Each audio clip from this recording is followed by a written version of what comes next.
The legend of Sam Bass.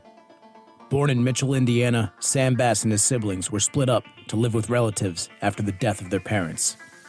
Sam resented his uncle at the time, feeling more like an employee than a family member, and he moved out at the age of 19. He made his way to St. Louis, then down the Mississippi River to a town called Rosedale, where he bought his first gun and learned to shoot. Sam was a popular and well-mannered young man, but was tired of hard work for little pay, bouncing between jobs, working at sawmills and ranches. He made his way to San Antonio, Texas, where he began to make a living off of horse racing. But when his horse got too old to race, he and his partner Joel Mills took on a job to drive cattle up north to Black Hills. They sold the cattle, but decided not to return and keep the money for themselves, kicking off their new careers as outlaws. Their crime spree would begin with stagecoach robberies, eventually forming an outlaw gang, and moving on to robbing trains. The gang would quite literally strike gold on September 18th of 1877, when they hit the Union Pacific Railroad gold train in Big Springs, Nebraska. They would split $90,000 between the outlaws, equivalent to over $3 million today. It's rumored that after the train robbery, Sam returned home to Mitchell, Indiana, to visit his uncle and make peace. He offered his uncle a large sum of money to repay him for raising him. The family refused the reward, as news had now spread that Sam Bass was the infamous leader of an outlaw gang. They wanted nothing to do with the blood money, and they turned him away. Many believe that Sam Bass buried his fortune on the property, which is currently known as Spring Mill State Park. The gang would eventually make their way back to Texas, where Jim Murphy, one of Bass's gang members, would flip and turn informant, setting up the outlaws' final stand. On July 19, 1878, the Texas Rangers were waiting at the site of the gang's next robbery, at Round Rock, Texas. Sheriff A.W. Grimes approached the gang, asking them to surrender their sidearms. They shot him and killed him. An all-out gunfight ensued, and Sam Bass was mortally wounded. He died 2 days later on July 21, 1878, which happened to be his birthday. Back in Mitchell, Indiana, legend has it that the spirit of Sam Bass still haunts the Spring Mill State Park to this day. Visitors report sightings of apparitions and mysterious flashing lights. Sam's ghost is not the only spirit said to haunt the area. The ghost of a man who was murdered in the state park over a gambling debt has been reported to walk the area, wandering aimlessly, as if he's searching for something. Many believe that his ghost, along with many others, roam this park at night, searching for the legendary Sam Bass's buried fortune. I'm Jesse Wilkins, and this is Hometown Ghost Stories, Mitchell, Indiana.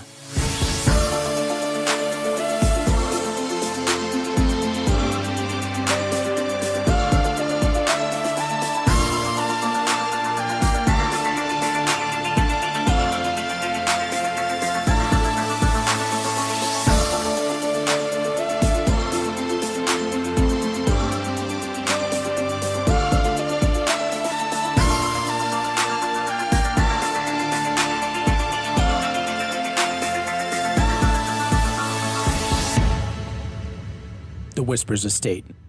The Whispers Estate was built in 1894 and was purchased by Dr. John Gibbons in 1899. He moved in with his wife Jessie and their two adopted children, Rachel and Elizabeth. Dr. Gibbons saw patients inside of his home, with his office operating on the first floor of the house. He was a highly accredited doctor at the time and was well known around town. He would operate his doctor's office inside the estate for the next 27 years, seeing patients, performing operations, treating diseases, and even amputating limbs. Shortly after moving into the house, tragedy would strike. Early on Christmas morning in 1912, 10-year-old Rachel, excited to get a sneak peek of her Christmas gifts, slipped out of bed and crept downstairs, careful not to wake her parents. She turned the corner through the parlor to try to get a glimpse of the presents under the Christmas tree, when her nightgown brushed against a lit candle, setting herself and the room on fire. Dr. John did everything he could do to try to save her life, but 2 days later, Rachel died inside the house. Burn marks from the deadly fire still remain on the pocket door between the parlor and the dining room. The deaths in the house didn't stop there. The Gibbons' infant daughter, 10-month-old Elizabeth, died from unknown causes in the master bedroom shortly after. In May of 1934, John's wife Jessie would lose her battle with double pneumonia and pass away in the same bedroom as Elizabeth. The funeral was held inside the house. An insanity inquest was initiated against Dr. John after the death of his wife, stating that he was a danger to himself and others. It turns out that Dr. John's reputation around town was not all positive. Many avoided the doctor and warned others to stay away from the, quote, bad doctor. Neighborhood children were warned not to walk by the house, and they would cross the street when passing by on their way home from school. He was known as a womanizer by some, with sexual assault allegations that he had groped women during visits, and he was prone to violent outbursts. There were a number of claims in the 1937 insanity inquest that Dr. John would carry a gun around town and threaten to murder people, also threatening suicide while walking around town in his pajamas. There were claims that he would ramble on incoherently. It was also noted that he had lost feeling in one of his hands. During the inquest, the AMA came into his house, confiscated his equipment and his medical records, forcing him into retirement. The results of the inquest did clear him of insanity, sparing him from the mental institution, but the damage had been done.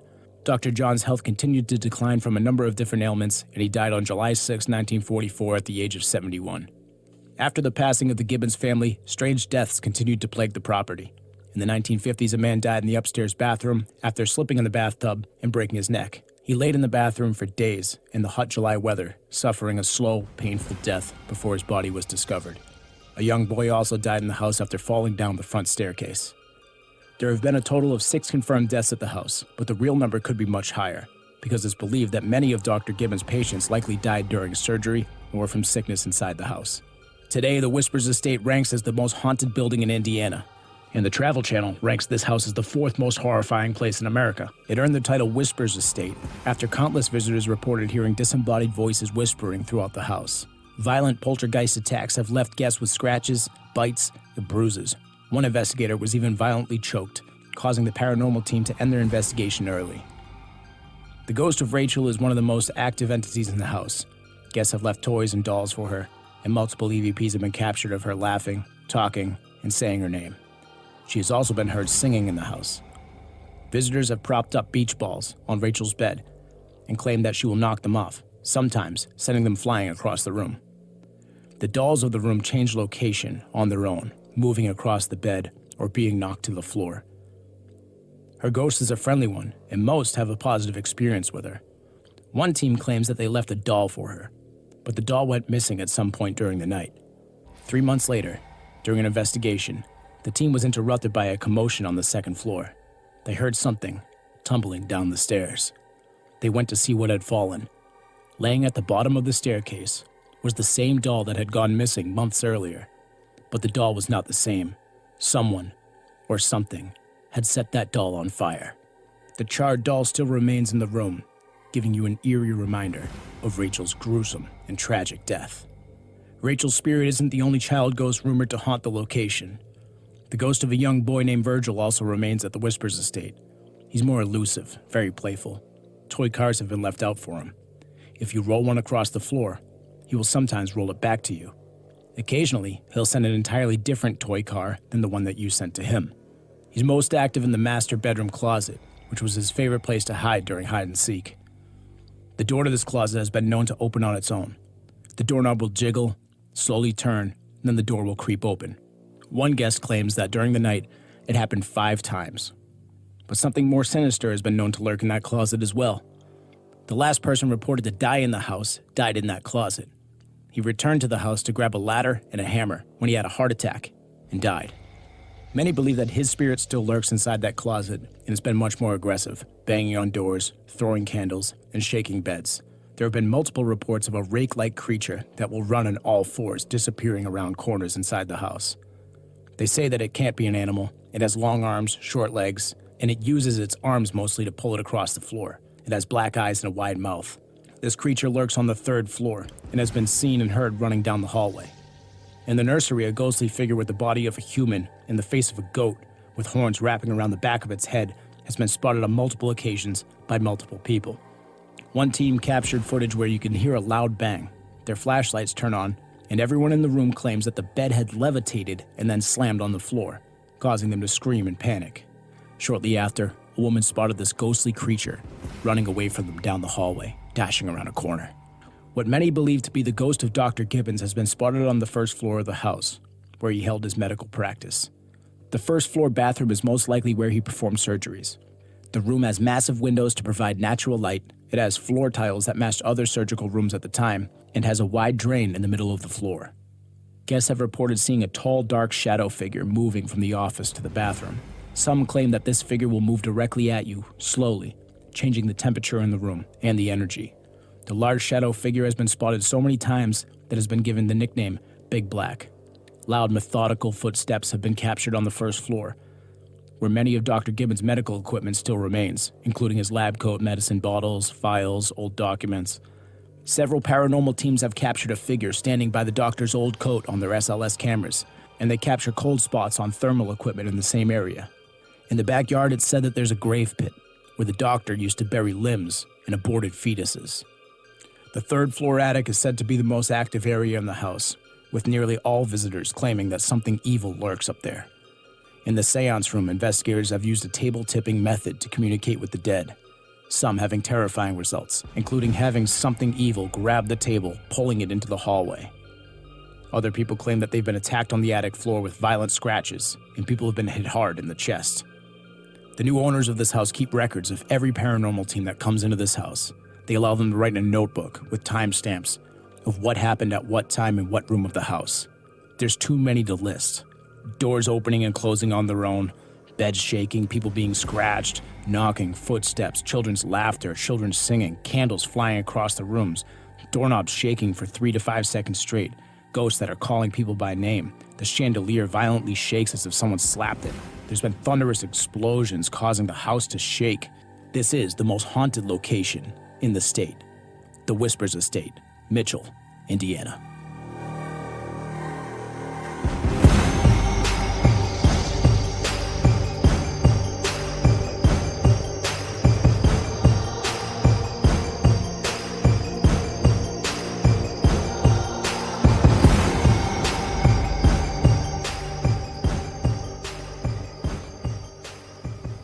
What's going on, people? Welcome in. This is episode number 14 of Hometown Ghost Stories.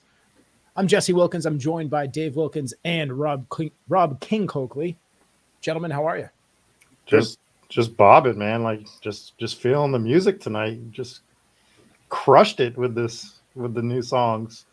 Thank you. Yeah, I worked considerably longer on the cowboy music in that like 2-minute intro than I worked on the entire episode. But yeah, that's just what you deal with.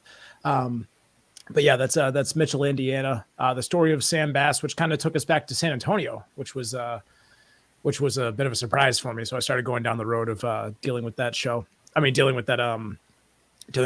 And sure enough, there he is back in Texas. So I was like, oh, here we go, back in San Antonio again. Is this going to be your goal to just tie San Antonio into every single episode that we do, or that you work on now? Just find a way to get back to it. It just goes to show how cool that city was. You know, a lot of history. So good old Wild West cowboy story. Kind of takes me back to, what was it, episode 3? Was that episode 2? Was that Tombstone, Arizona? Tombstone, yeah. Yes, episode 2. Oh, God, I don't even know anymore. Yeah, it was 2.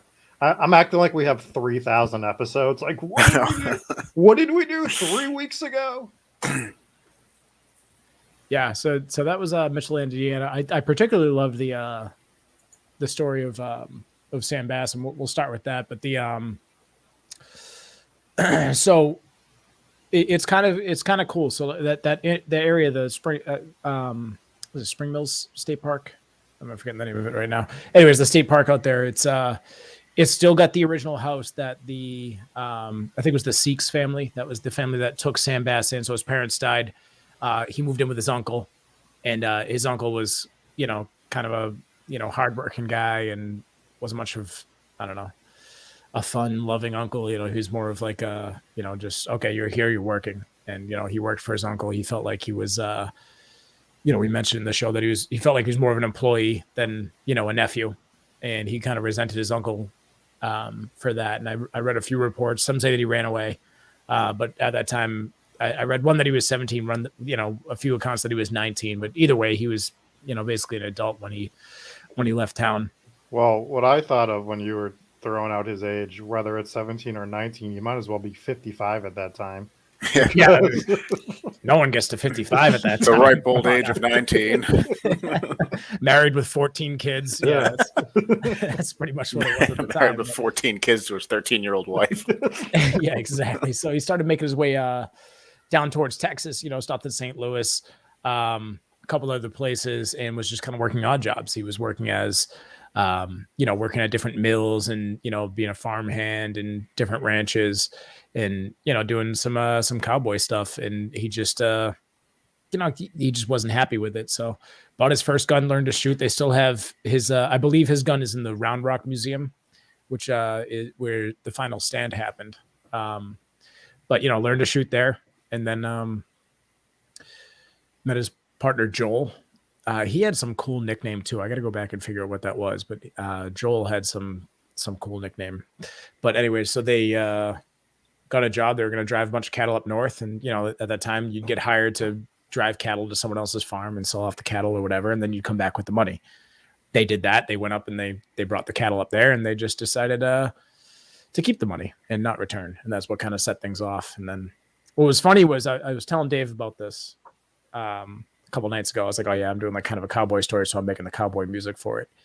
And Dave was like, oh yeah. So, what was he, horse thief? I was like, actually, yes, actually you're spot on. So started with the cows, but then it went to stagecoach robberies. And from there, they formed their outlaw gang and started robbing trains. They hit a whole bunch of them. They were robbing banks too. But their real legendary tale started when they hit that gold train.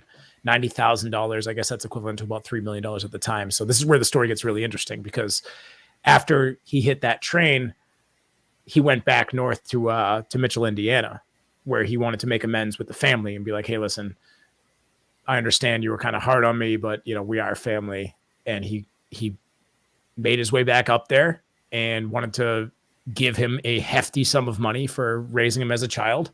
But by then news had spread that this man was an outlaw. I saw $1,000 reward, $2,500 reward, all the way up to a $3,000 reward on his heads from the bounty posters. And, news got around. He got back home. They're like, what the hell are you doing here? No, we don't want your blood money. Get the hell out of here. So it's reported that he buried most of it in that state park. So I guess kids from the neighborhood, everyone that kind of hears the legend of Sam Bass, they would go and just start digging in the state park and try to find this man's buried fortune. Nothing yet, but we already went over the story, but shootout happened. He ended up dying.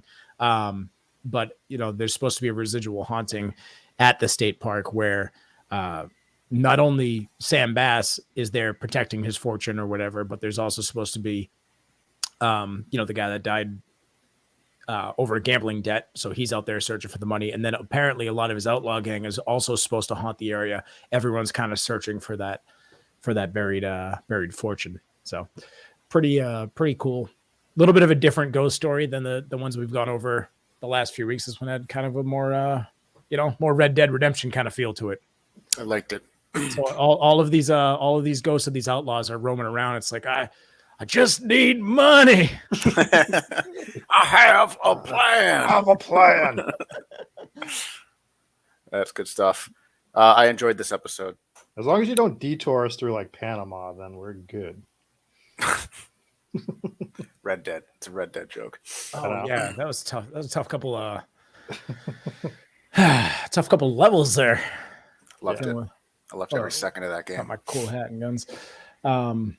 Freddie says if ghosts can go through walls, they should keep that same energy and go through the ground and find that treasure. But what do they do when they find it? They're a ghost. What are you gonna do with it? Spend it on ghost things.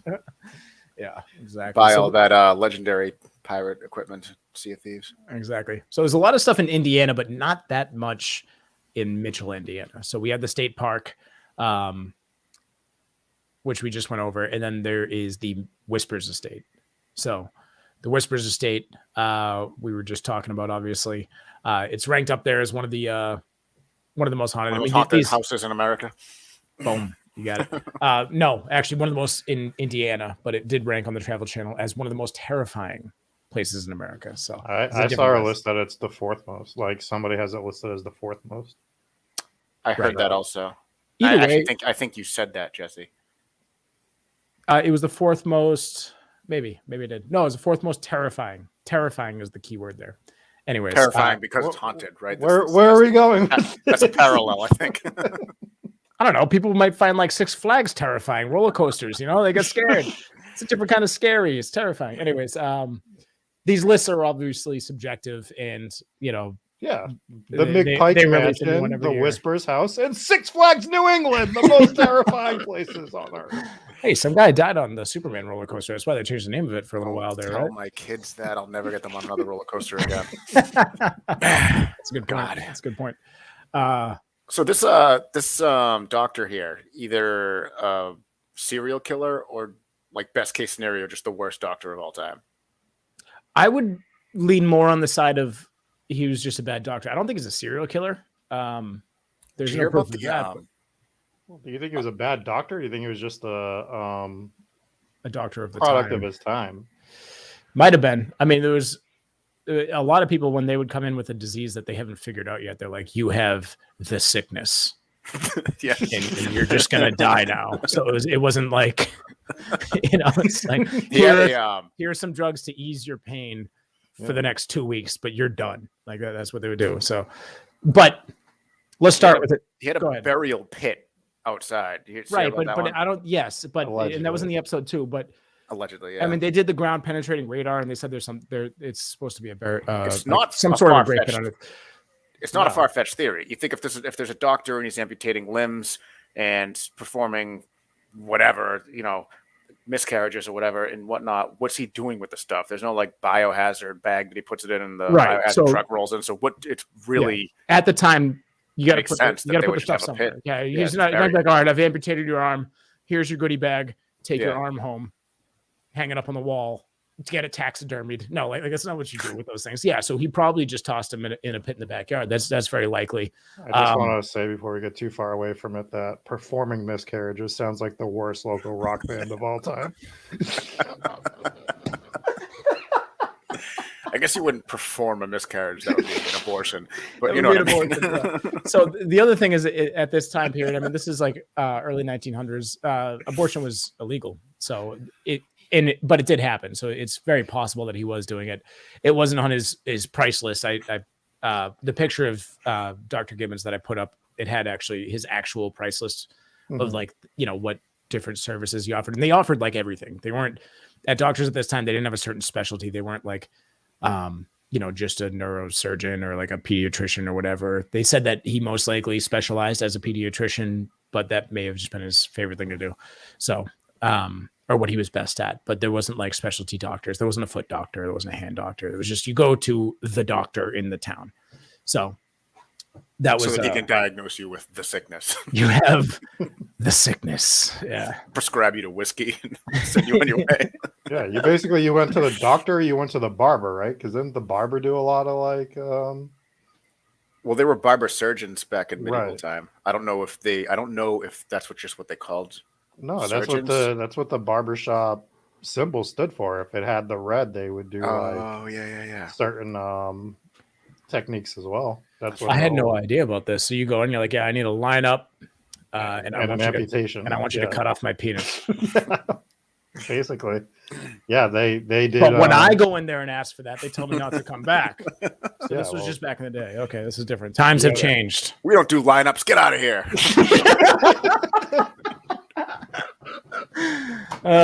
Back in the good old days. So, yeah, he performed all these different services, and yeah, just to put a cap on the pit. So it's not confirmed. They haven't dug anything up, but there's supposed to be a bunch of discarded limbs, apparently aborted fetuses, and maybe some dead bodies. But I feel like if anyone that probably died in the house from surgery or whatever, I would assume that they would be claimed by their family. But Unless he was a serial killer. unless he was here, I'm the only one with the serial killer theory. Don't You look are. into it. Yeah. I'm the only But one. I also haven't heard. But still, his family would still claim the families would still claim him because he'd be trying to make it look more like an accident. You would think. if he was all right, let's Yeah, that's just true. let's move past serial killer. There's absolutely no one that claims this. However, there is, except for Dave. So Till this is now. one. We have one. But the one thing that I noticed, like a lot of the shows that I've watched on it, a lot of the stories that I've read, they kind of bypass the fact that he did have a shady reputation towards the end. Now, he did have a very good reputation. There was a lot of like publications and articles that were written about him that were very positive. However, do you know who wrote most of these articles? Him. Yeah, exactly. So he really just, you need to see a good doctor? I got one for you. This guy. Yeah, like this, like anyways. So a lot of the positive publications that were now he might have been a good doctor, but it sounds like, especially because of the insanity inquest that was launched against him and all these different claims from around town, because they had a bunch of written testimony from different people that had different stories about him, about how this guy was losing his shit. It sounds like maybe he started to lose it towards the end. Yeah, it Now, sounded like he started to go through what we now know as dementia and Alzheimer's, just based off the stuff that you said. Yeah, roaming around the very with a basic gun, symptoms, threatening to kill people while in his pajamas. Yeah, you know? getting more aggressive, and I mean, this is just everyday activity in Dorchester. But anyways, so that was kind of what it sounded like to me. It sounded like it's kind of spiraled out of control. But I also want to go back to the fact that every single person died in this house, and he was unable to save any of them. Maybe he's not a great doctor. I don't know. Like, okay, daughter died from burns. That's going to be a tough one to recover from. And there wasn't really a hospital. Yeah, you think so? Trying to figure that out. But she died 2 days later. Anyways, all right. So we'll give him a pass on that one. All right. Next daughter dies, 10 months old, completely unknown causes. I thought it was pneumonia. No. Or was that his the mother? wife. Right. That was that was his wife. Like So 93% of the other infants. she died at the from double time. pneumonia. And then I didn't get enough confirmed reports about it, but I read a few articles that said that there was a third child who died of unknown causes inside the house that he had adopted. So they couldn't have kids of their own, so they had adopted all these kids. And so maybe this goes back to Dave's little serial killer idea. Maybe he's adopting these kids to kill them. But aren't there no official records of any of the kids existing? I'm not sure. Yeah. But that could also have been because they were adopted, I guess. Or it could have been because of when the census records were taken, which is what happened a lot too. Because I think censuses were every 10 years back then. So maybe it might have been 7. I don't remember the exact years in between, but Maybe he murdered them fast enough for them not to end up on the census. yeah. So like there's people that aren't documented based off of just not being around during when the census was taken. Because the census obviously mattered more back then than it does now. Of course, yeah. And then just to go back to the adoption thing, there's no birth record, or there is a birth record, but it would not have been tied to them because of, whatever reason. Basically, we're talking about, there's even conflicting 1800s reports on when they bought the house. Like if you look up, Yeah. so one of the things I was looking at, it was like they either bought it in 1899 or 1901. There's different records. It's like, what are the different records? Why couldn't it sounds like from because I read into this as well. It sounds like there might be some gray area on when they actually moved into the house. So I think they bought the house, maybe they did some renovations on it, then they moved into it 2 years later. That makes sense. But I don't know. Like I said, this is the issue with doing stories from so long ago is the records aren't solid. So they died in the house, and then there's 3 others actually that died in the house. So you had a guy who died in the bathtub in the 50s. Apparently he fell, broke his neck, got discovered a few days later. I think this is when it was a bed and breakfast, or they were renting rooms in it. Imagine the spill in a bathtub you'd have to take to break your neck. How brutal. If you slipped in the bathtub before, right? It sucks. But imagine slipping so hard that you actually break your neck. Yeah, usually you catch the shower curtain and just pull it down with you, and it's just a big loud disaster, and then you just feel so stupid because everyone's banging on the door. Are you okay? Yes, I'm naked. Leave me alone. But you'd have to Charlie Brown slip, feet over your head. Yeah, I don't know. Maybe he's a bigger guy, and the bigger you are, the harder you fall. And you think maybe it was one of those older, bathtub on the feet. What do they call that? I just want you guys to keep working through your theories on how you kill yourself accidentally in the bathtub. Maybe it's something darker, We'll get into the ghosts in a little bit, but he slipped, fell, dropped the toaster by accident. So he died, and then apparently it was a young boy who fell down the staircase and died. I heard also a broken neck. So everyone's breaking their neck. Seems to be the theme of our last 4 shows in a row. I got a moth, and I'm going to kill the moth. You guys talk amongst yourselves. Wow. First confirmed murder on Hometown Ghost Stories. It's dead. Well, you just sorry. took So all the wind out of the sails for this show. What do you mean? I performed the murder in the middle of the show. tell me to spice things up. I thought that would do the trick. Anyways, so apparently a boy fell down the staircase and died as well. So and then the final death was a guy. I'm not sure if he was one of the owners or not. I tried to go back and find the story, but he had returned to the house. Either he was doing work on the house or he was an owner. He went back to go grab a ladder and a hammer, and he had a heart attack and died in the master bedroom closet. And his ghost is still supposed to haunt the place. So those are the confirmed deaths inside the building. That's a lot of deaths. It's a lot of deaths, and For that's one not house. and then This isn't like a hotel or like a hospital or something. This is like just a house. yeah, close to, I mean, doctor's office, but those aren't any of the Sure, confirmed sure, deaths. So, but that leads us to part number 2 is we don't know how many people actually died in this house, because how many people died during surgery? You would assume a lot. I mean, Enough to fill a body pit. this guy can't even save his own family, never mind complete strangers that want surgery.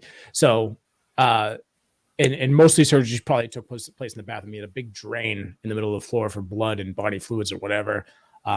Apparently the floor tiles completely matched like regular surgical room floor tiles as well. It was like, and they're still there. It's like white laced with like gold and blue or whatever. And the big windows for like natural light. So they had assumed that must be the room that he was doing surgery in, especially because of the drain that's in like the middle of the bathroom floor as opposed to in like the shower or whatever. So, so we don't know how many people died in the house because of the question mark that may have happened from him being the worst doctor of all time. So there could have been a lot more. There's already a lot.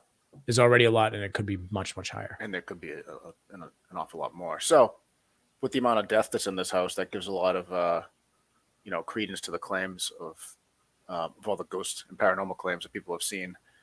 And there are a lot. There are a lot. But didn't they start, wasn't there a gap from when people lived in the house to when people started witnessing ghost experiences? Well, like all haunted houses, I believe it started when they started renovating the place. So When did they start renovating it? I don't know the year, but that's when like the first reports I feel like started it was happening. like fairly recently. I mean, all of it we're talking about 1900 basically when they moved in, and only a few months later when people started dying in the house. And then, I mean, he performed his services inside for like, it was like 27 years or something like that. So they were in the house for a considerable amount of time, and then you had a couple more people die. And I feel like if it's these spirits from the deaths that we talked about, then things, I mean, I guess things could have ramped up after the first one, but. Well, he died in the 40s, right? The early 40s is what you said. So they were in the house for at least 40 years, the family? Probably. Yeah, I would assume so. Yeah, he operated as a doctor, but maybe he lived it out. I mean, we know his kids didn't take it over because he killed them all. Yeah, every single one of them. Oh man. Yeah, and then again, I don't want to conflate my stories, but I believe it turned into like a bed and breakfast for a bit. They rented out the rooms, and then the new owners bought it, and now they do like paranormal investigations and everything like that. So let's start with the friendly ghost, and we'll get into some of the darker stories and some of the stories that we're going to question here. So we have Rachel. Rachel's probably the most famous ghost at the house, friendly ghost. And we talked about it in the episode, but the people, they leave their beach balls up on the ends of the bed. She knocks them over. She plays with the dolls. She moves the dolls. She'll hold your hand. She'll How do they laugh. know that that's she'll run Rachel? around. They talk to her. She always uses her own name. So from the EVPs and the spirit box sessions, they would get that. And most of the activity from her happens in the room. So, I mean, who knows who it could be? It could be something pretending to be a little girl or whatever. They've also heard her singing. I think this was like the first real paranormal encounter that happened at the house. Was one of the former owners was doing some work on the house, and he heard a little girl singing "Ring Around the Rosie" inside the house. So, That is, in fact, the first paranormal experience, according to what I read. thank you, Dave. So we read the same thing. So what a creepy song to hear too. Just some little girl singing "Ring Around the Rosie." It's a very macabre song. Yeah. It's about the Black Plague. I didn't know that. Yeah, Ring Around. Yeah. They used to keep their pockets full of posy because their skin would be so rancid that it would stink. So they'd have to keep like what do you call it? Potpourri in their pocket. Is that what posy is? I always wonder what the Yep. hell And then posy when is. you die, they burn you, your body. So ashes, ashes, we all fall down.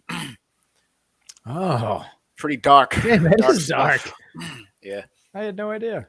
All Right. those like childhood songs I feel like really dark. All ratings. of them We are don't have to get just back into the rest like of them. But medieval, just horrible, horrible songs. yeah. Go ahead, Rob. Just while we're on the topic of the child ghost, if one more of you assholes that buys one of these haunted houses puts a fucking Annabelle doll, I'm gonna find you, and I will take you out. Next Annabelle doll we see at a location is getting body slammed.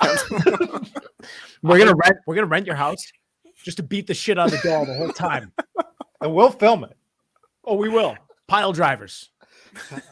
Dude, I am so sick of seeing that doll at every. I really am, dude. I really am. The plague was thought to be caused by foul odors, hence the posies and flowers, says Volpe. They were probably wrong about that. I guess if it's airborne, maybe, foul odors. I don't know if these, yeah. I mean, they used to think all sorts of crazy shit. They used to think that you could like bleed out like a disease. Like if you had a disease, they'd just cut you open and let you just bleed, and the disease would fall out. Yeah, they were wrong. it would. But it wouldn't rid you of the disease, but it would infect everybody else around you. It probably did more harm than good. Anyway, so Rachel, yeah, she's been caught singing, and then we'll get into the second Rachel story on the part of things that I think might be complete horseshit later. So there has I've heard EVPs of her laughing in the house. I've heard EVPs of her singing, and this is like really creepy shit. Like I do think that her ghost haunts the place. It's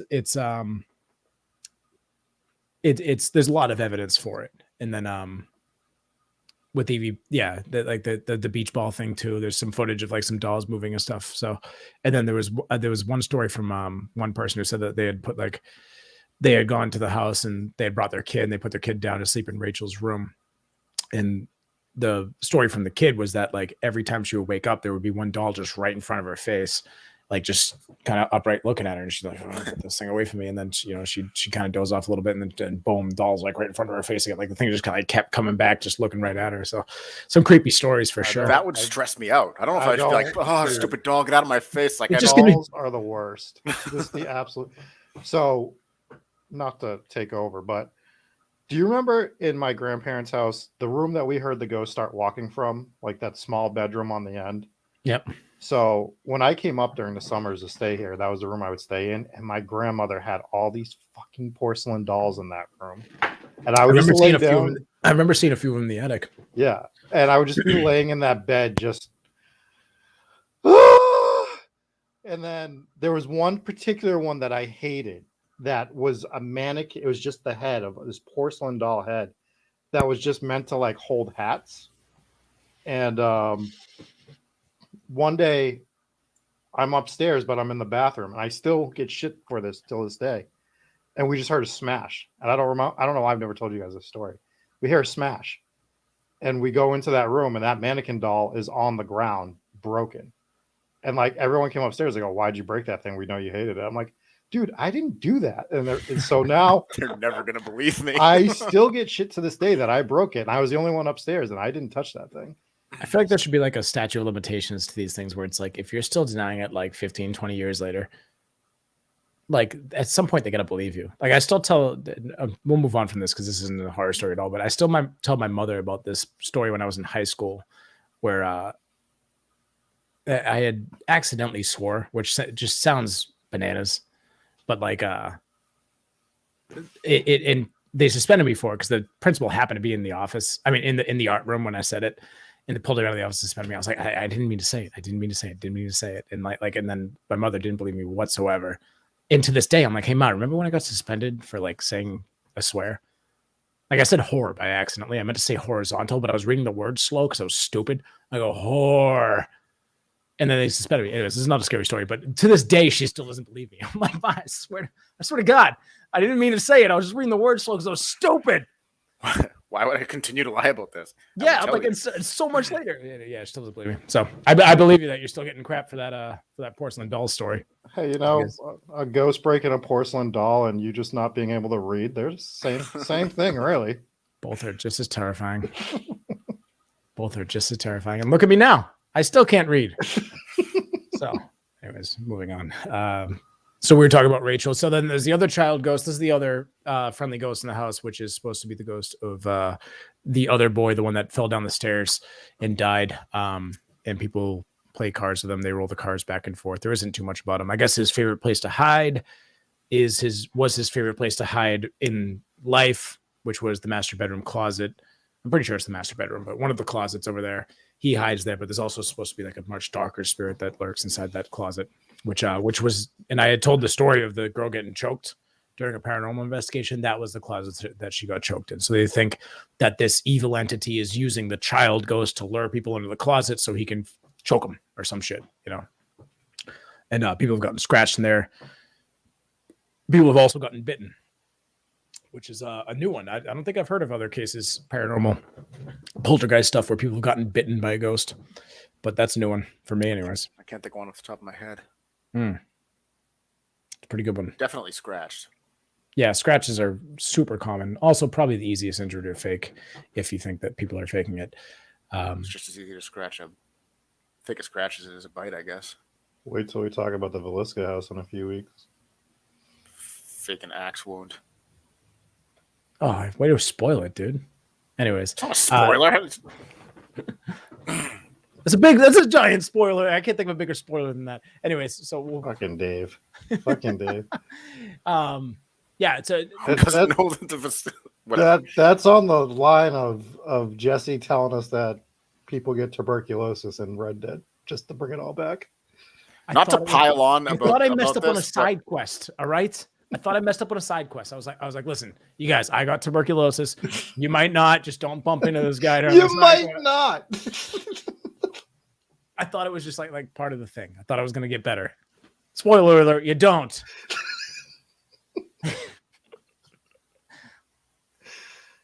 Greatest Oh game my of all time. God. Greatest game of all. I'm glad we talked about Red Dead a couple of times on this episode. It's very good.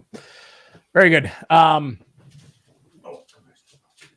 Dave, anything Well, else we'd like go to on. spoil? we can go edit out my spoiler, but I still don't see how it's a We don't spoiler. have to. It's all right. It's a teaser. We'll call it a teaser. Oh, is it? No. Is that what it is? It's a teaser? That's right. That's right. All right. But Before no, the show next week we're talking about Jack the Ripper. Spoiler alert: he stabbed some people. Oh my god, he stabbed people. So on the first floor, you have because I want to get to the attic last because the attic is supposed to be the most haunted place in the house. But the Dave, first do you floor, want to jump in and spoil this story that Jesse's about to tell? Or- It is not spoiling to tell. Never mind. Fucking stupid. Spoiler alert: there's a ghost in it. I don't know. so the first floor, you have the this is the doctor's office. We talked about the bathroom. That was most likely the surgical room. People have spotted a giant black shadow figure, and this one is supposed to be more malevolent. Been known to open and slam doors. The usual stuff, but they gave him a nickname. It's Big Black. Not the most creative nickname. I think this one rivals Mr. Boots as least creative nickname. Big Black Shadow is Big Black, and the guy who wears boots is Mr. Boots. We can do better. But the spoils berry toast, Dave, is what Kate just called you in the comments. Even worse than the Mr. Whatever, Mr. Black, whatever, Mr. Big. What is it? What are you Mr. doing Boots. right now? Is this a Mr. bit? Boots? No, the other one. The never mind. Big Black, right? Big Black. I would Even worse argue than that is the ghost in the attic that they just called the attic ghost. is that there was another one. I didn't You get hear about that one? I think I like that name better. At least it's just They're like, at least it doesn't sound a little racist. This one's called the attic ghost. Yeah, I don't know. But yeah, you have Big Black, who's the ghost. It was probably the ghost of the doctor. That's what a lot of people assume. But he moves around the bottom floor and changes temperature. People say there's a change of energy, slams doors, moves objects. There's been multiple reports on the SLS cameras of like a figure standing right next to the coat. And I'd like to see these images because I've noticed with the SLS cameras, and we have one, is it picks up on the shape of people. And the coat is, because it's on a coat hanger, it's kind of the shape of a person. So I'm wondering if they're just if the camera is just picking up on the shape of the coat, which can happen. Like I see these posts in these like paranormal groups of all the time of the SLS camera picking up a figure on a doll. I'm like, yeah, it's because it's the shape of a small human. That's its job, is to pick up the shape of humans, you know. And so I don't know if there's much validity to it. I've seen a lot of articles that have debunked the authenticity of SLS cameras as a whole. And so I wonder, but if it's next to it, then that to me is interesting. If it's on the coat, then I think it's probably just picking up the shape of the coat. So could be debunked, might not, but that's the first floor. And then the third floor we had talked about in the episode, the second floor, we had talked about the doors opening and closing. It mostly happens in the master bedroom, the master bedroom closet, which we had talked about a little bit earlier with the two ghosts in it, the child ghost and the older ghost. But that door, I guess, will just pop open all the time. And there was one lady who was standing there that said it happened 5 times before. She's like, all right, screwed him out. And I've seen some videos on it where they test it to make sure that it's not a door that will just open on its own. There's no wind in the house. But you legitimately have to turn the doorknob and pull it to have it pop open. They've had it happen quite a few times. So let's get to the third floor. So the third floor with the attic ghost, the infamous attic ghost. That's the name of it. Yeah. I thought you were going to tell me more about it, but that's fine. I just know that it's called the attic ghost, and it's in my memory because I thought that was amusing. Oh, I thought you were looking at something, reading about the attic ghost. That's okay. Oh no. Yeah, so they have like a seance room up there. They have the Ouija boards. They have the table tipping method, which is something I had never seen before. You guys ever seen Ghost Investigations use a table tipping method? No, but I feel like it's similar to the pendulum thing we did at the Conjuring house. Yeah, it maybe like a cross between that and like an actual Ouija board, because people put their hands on this little table and they ask it questions and then it can go one way or another. But there was one particular story where they said the table just straight up got pulled out of the room into the hallway by the goat demon. So pretty cool. That is pretty cool. Was that the table that got possessed? No, that's a whole different one. We'll talk about that in a minute. But there was another one, which was actually really cool footage. I didn't want to rip the video because I didn't want to get in trouble. But if you look it up, I don't remember which one it was, but there was this footage of the bed lifted up, and you can't really see it because it's dark. But as soon as it slams, you can hear it, and everyone turns on their flashlights, and people freak out. And then you hear something run down the hallway, and they say it was the rake, which is not like a rake that you use to clean up leaves. There's a evil ghost. Thanks for clearing that up. Which was that. Well, I had no idea, and then I'm recording the podcast. I'm like, and it was a rake like ghost. And I'm like, am I saying this? Because I can't. Yeah, exactly. But I'm doing the podcast. I'm like, and it was a rake like ghost. And I'm like, if people think this ghost looks like a rake, I'm gonna sound stupid as shit. And then I looked into it. I was like, okay, so it's a thing. It's like that one thing. That like, are they trying to say wraith? A pretty poor drawing that I put in there, but I think that was a drawing. I enjoyed the Joker's drawing very much. But yeah, it has like the really long arms, like demon face, really short legs. It did something like this in the photo. Yeah, it's basically Tommy Fahey. But but that's that was the rake. So this thing has been spotted on a whole bunch of occasions. The goat demon with the goat face thing, I think, has only been spotted a couple times, but by different paranormal groups. This rake the creature has been spotted a lot of times, and they say it's definitely not an animal. It's like something otherworldly, and it's super fast. And it uses like its arms to like pull it. And I'd like to take a look at that. I'd like to get a look at that. I'd like to see that. So that's that one. I read a bunch of reports on like a whole bunch of like creatures and demons there, and you read so much, you start to wonder. You start to wonder about which ones are legitimate and which ones are just someone trying to make up a crazier story than the next person. So the only footage that I've seen, and we'll talk about this one now, I've been waiting all episode to talk about it, that I can say was the most laughable thing I've ever seen was the possession video that happened inside the house. And that was the stupidest fucking thing I've ever seen in my life. I said to you guys, I was like, if you want to laugh, this is pretty bad. The rest of the episodes. it blows my mind that people try and pull this shit off and pass it off as authentic. It was the worst acting I've ever seen. It was I loved so every minute stupid. of it. It was a great time. It felt like I was watching Ghost Adventures, but it was so stupid. It was so much worse. Yeah, if you got time, go check it out. Just Google Whispers of State Possession, and it's got a whole bunch of views and not enough negative comments because the rest of the episode was done really well actually. Like they had good history on the house and a lot of good interviews. But they lost me there. So you had the guy, the smiley guy, really happy guy wearing like the head equipment. I don't remember what it was, and it's. Oh God, I can't even recap it. He's just sitting there, just cheesing in the chair with this head equipment on. And they're like, "Oh God, he's possessed."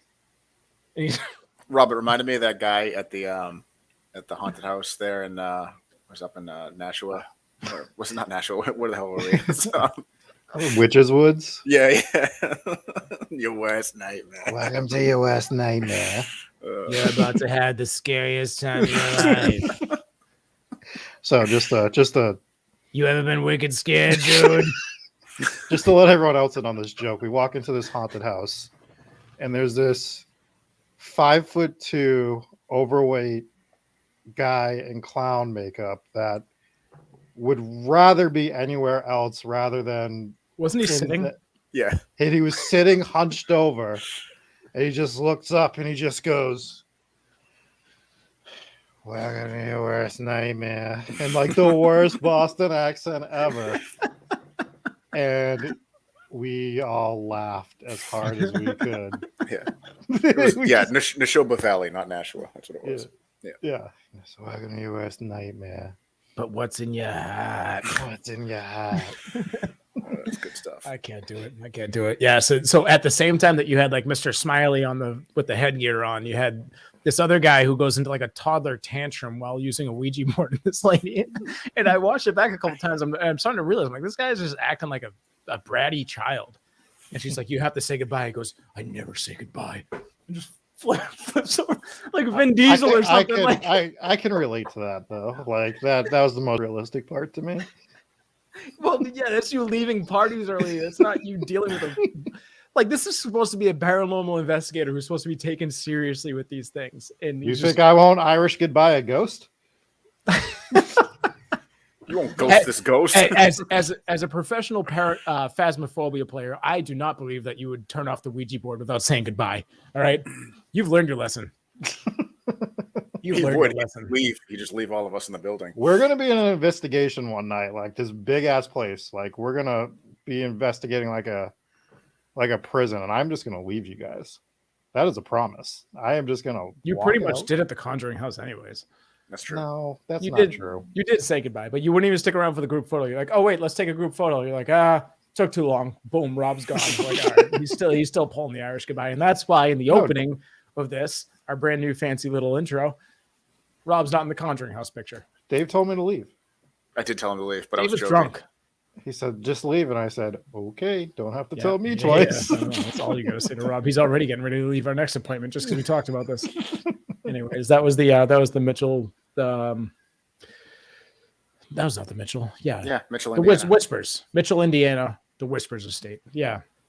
You guys want to quickly talk about a paranormal investigator who possibly found some shit that could debunk every single ghost story that happened at this place?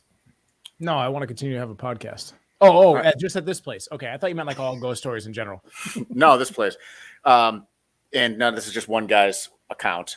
Right. And one thing that he found that could potentially discredit every ghost story that was told about the Whispers house. This guy named Chris Webber. He was recently a guest on the Hillbilly Horror podcast.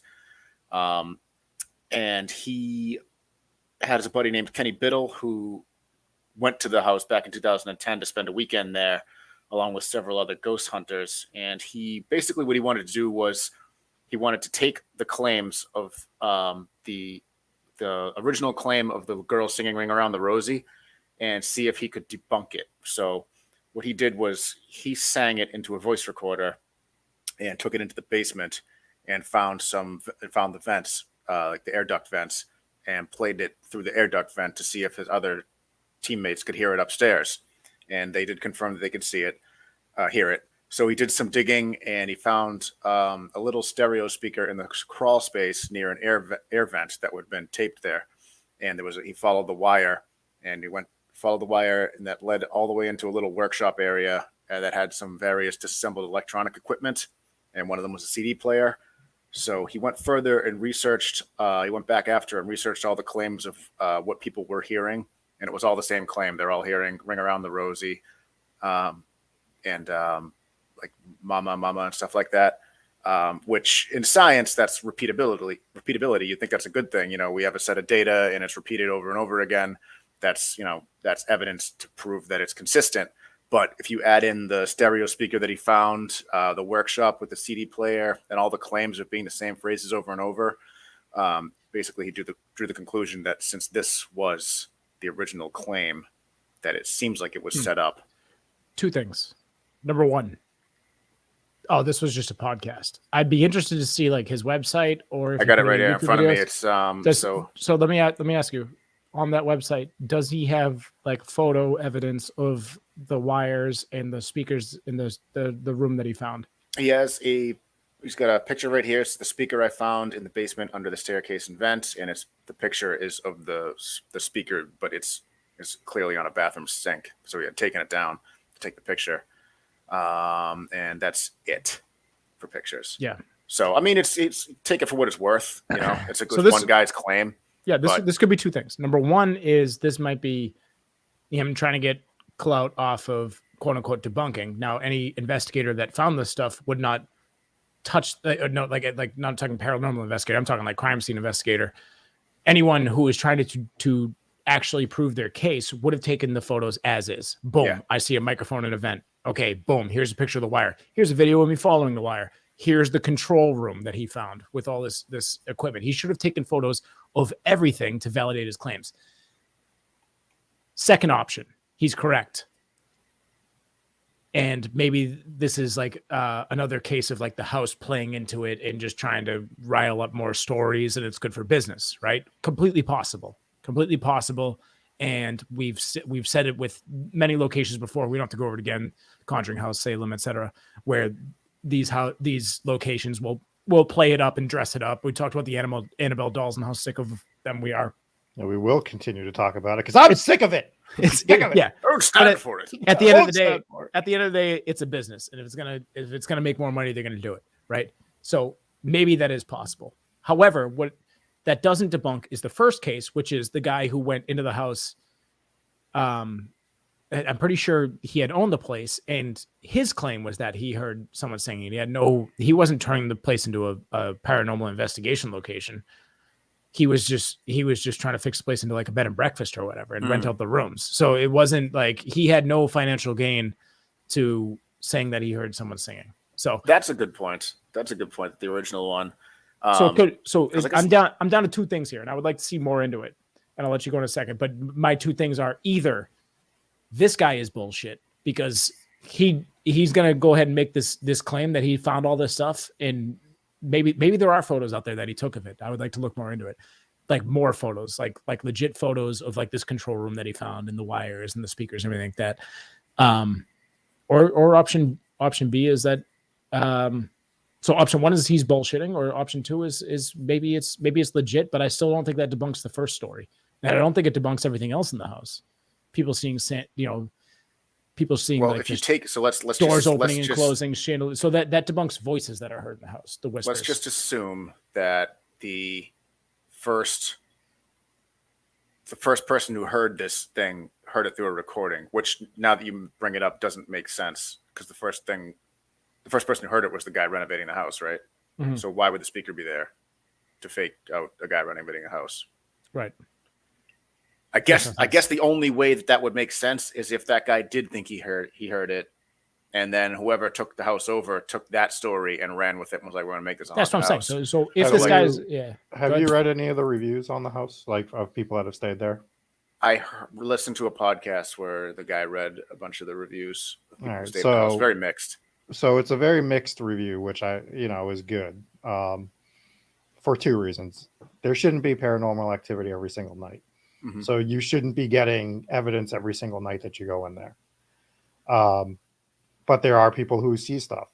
The flip side of that is there was one group that claimed that while they were there, they heard something downstairs and they found one of the staff members had snuck back into the house and was lurking around the basement.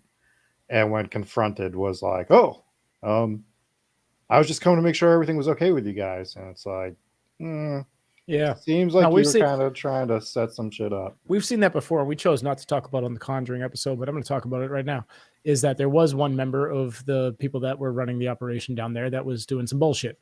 And we immediately called him out like, dude, cut the shit. No. We want to get legitimate stuff here. Like, get the fuck out of here. And he did. So, and then he cut it out. So it was fine. But that was like brutally obvious. Like, he was just trying to scare me, but I was in the basement. He comes over and just bangs on the wall. I'm like, dude, come on. Yeah. Come on. That's not why we're Like, here. cut the shit. Like we're actually trying to film some legitimate stuff here. Like I'm not in a haunted house. I don't need you to tell me that this is your worst nightmare. Yeah. You know, like, this house is scary enough as it is. You don't need to do that. So yeah. But just real quick back to this. So if let's just say that the first guy said he heard some stuff, then the house sold, and the homeowners took that and ran, stuck the speaker down there, and then the first claim of somebody else hearing it is what sparked all the other ghosts. Like, if you take away that first initial claim, there are no further ghost stories. This remains a house that is not haunted. You know what I mean? If you take away the first paranormal experience, which is the singing. That might take away some of the lore to it. It might take away some. No, my point is, if you take away the first claim that this is a haunted house, nobody knows this house is haunted. Nobody considers this a haunted house. Nobody investigates it. Yeah, but they did, and they found much more stuff than just the stuff that he's saying is faked. So that's where I'm saying that, like, okay, sure, if word didn't get around that the place was haunted, people wouldn't go investigate, but they have investigated and they found much more stuff that's on camera, EVPs that are not just singing or stuff that could be played off a recorder.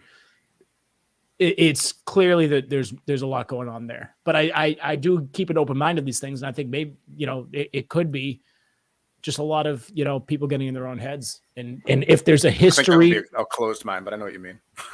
So something they do at this house that I like and don't like, and I'll talk about some of this more in a couple weeks, but that journal that they put out there is both good and bad, because it's nice to see people documenting their experiences and time stamping it and saying what happened when. Mm-hmm. But if you walk in there and you start reading about what everybody else saw and stuff, that might lead you to think you're gonna you are experiencing the same thing. Yeah. So it's good. I think, but I do think it's awesome that they're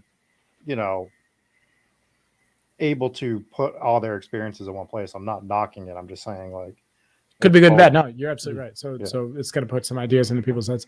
But I think that overall, and I'd love to go there, and I'm not opposed to it, but just from the overwhelming amount of evidence, I mean, you got to sift out that there's going to be a lot of bullshit in there too, but just the overwhelming amount of evidence, I think this place is definitely haunted. I think it's definitely got a lot of validity to it, but it does raise some serious question marks with what you said, Dave. But I'm going to need to see some actual evidence. And if this guy didn't take footage of all those things that he said he found, then he's either really bad at his job or he's bullshitting. So it could be some bullshit on both ends. Who knows? Could be. This is just the field that we're in. So anyways, anything else you guys want to touch on?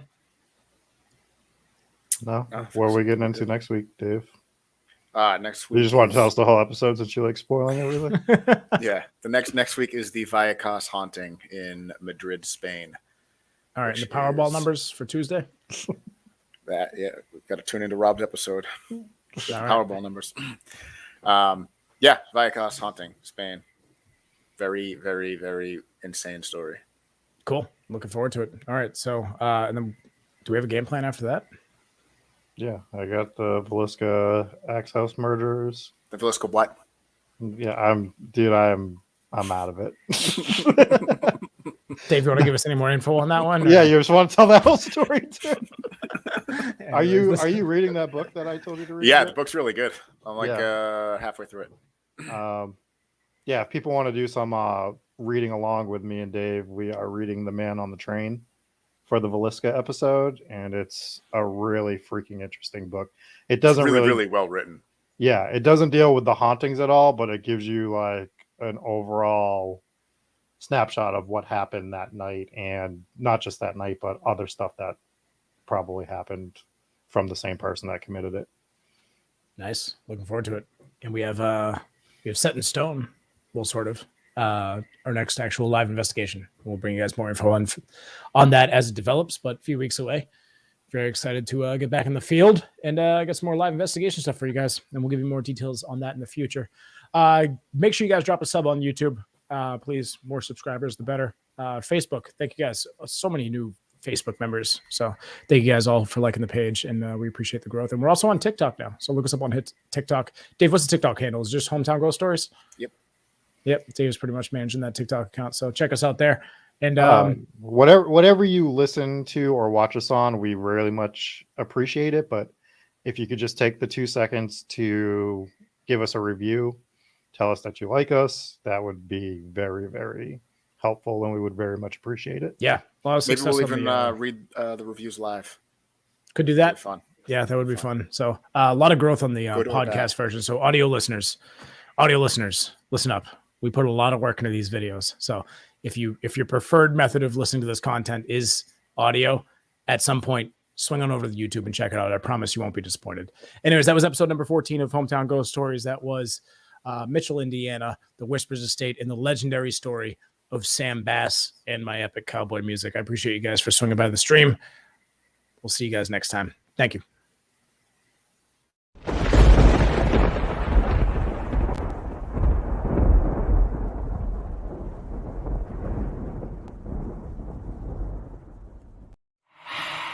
Hey guys, I'm Jesse Wilkins from Hometown Ghost Stories. I want to thank you so much for watching this episode.